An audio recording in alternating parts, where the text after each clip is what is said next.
Good afternoon, I'm Clive Cornelius from Visa, broadcasting to you from the GBTA conference in Berlin.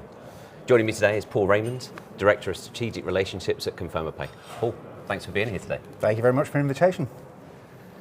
So, we've known each other for quite a while now. I think we're both kind of excited about the corporate payment space. Where do you think we are in the evolution?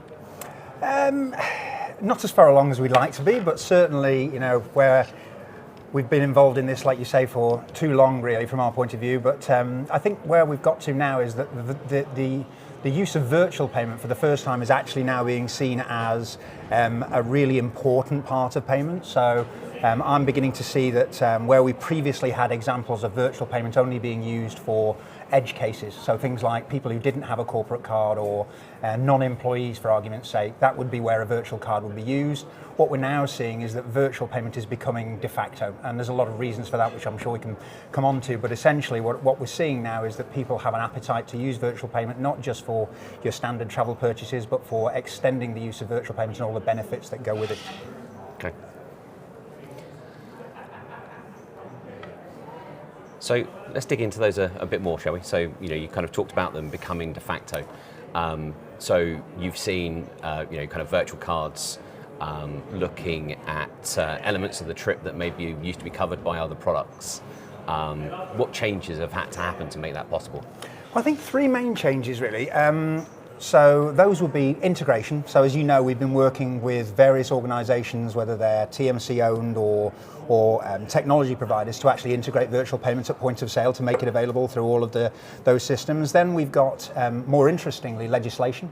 So you're seeing now things like SCA beginning to impact the way in which people are using or accessing physical plastic. So India being a great example where now it's actually not possible for you to store a physical card on file for a traveller. And we believe that that's the start of a process that's going to extend further. And then more importantly, through partnerships with people like Visa and other organisations, we've been able to actually remove the price which we used to have to charge for the deployment of a virtual card. So for us, there's a cost associated with managing the reconciliation, etc. And now, as I say, through partnerships with Visa, we've been able to actually say to our customers that cost has gone away, and so it now stacks up with products that they've always used, like lodge cards, where there isn't a cost associated with that. Okay. So, with there being no cost, the only limitation in the wider adoption is maybe that integration. Mm-hmm. So you've built kind of a capability there. Let's kind of maybe talk a bit more about that. Yep. So again, over the years, we've approached it in many ways, but basically wherever there's a requirement to pay for a transaction, we've looked to integrate virtual payment into that.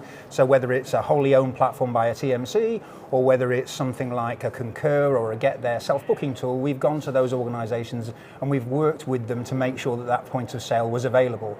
The challenge now is making sure that everybody's aware of that. So we've got something like 120 platforms that can consume virtual payments through us, but what we haven't got is necessarily the knowledge of the wider industry to say that's where it's available and I'd like to use it. So we're pushing a lot of our corporate customers now to talk to their TMCs proactively, and whereas previously we would talk directly to the TMCs, we're now reaching out a little bit more through organisations like Visa and our banking partners to educate the wider community.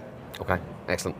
So I think you and I have been involved in a number of different sessions on virtual payment at GBTA over the years, and it's been a topic that's been talked about for a good number of years now. And some of the conversation has always been around acceptance, and obviously from a card perspective, it's not truly acceptance. It's about the process and how it works.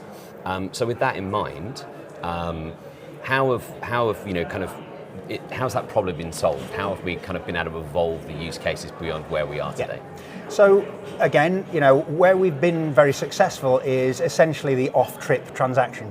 So a transaction where it was being booked through your travel agency or an online booking tool, and you bought an air ticket or you bought a hotel, and that was fine as far as we were concerned. We could get that closed loop process working with the card being transferred. The challenge came with on-trip expenses. Yeah. So how do you solve that? You obviously have to get that into a mobile device, and it's been a real privilege really to work in partnership with Visa to be able to develop the platform that we now have, which allows us not only to deploy a virtual card to a mobile device, but to then put that card into Google Pay and Apple Pay and make that available for payment on trip, and then bring all of that payment together. So instead of you having to have different points of entry for the data, you've got a simple point of entry where people can actually reconcile through a single source, and that for us is going to be a game changer, and it will allow merchants to accept cards ahead of the transaction, but also on trip, and anything that people want to pay for, we can collect through that mobile device. Yeah, it is exciting times, and if I look at our own data, especially during that COVID period where contactless for face-to-face transactions become the norm. If you think about face-to-face transactions where maybe historically it would have been in the US a swipe, in Europe, putting the card in and entering a PIN. During that COVID period, 85% of transactions are contactless. Yeah. So it's definitely going that path. So, for anyone attending GBTA in Berlin or anyone watching the video afterwards, what would your recommendation be to them on this particular topic? I'd like to think that most of the people now in this industry are actually using cards in e-wallets, but what they're probably not using it for is business travel. So what we want them to do is we want them to talk to people in Conferma Pay, we talk to people in Visa, and you particularly, and their banking partners, and say, how can I have access to this technology? How can I make it available to my travellers? And if they're here, come to you and maybe you'll buy them a beer with a virtual card. Absolutely would do that, Paul. Always a Fantastic. pleasure. So with that, thank you, Paul, and for joining me at the broadcast studio today. I'm who am I? I'm Clive Cornelius, broadcasting to you from the GBTA conference in Berlin. Thank you for tuning in.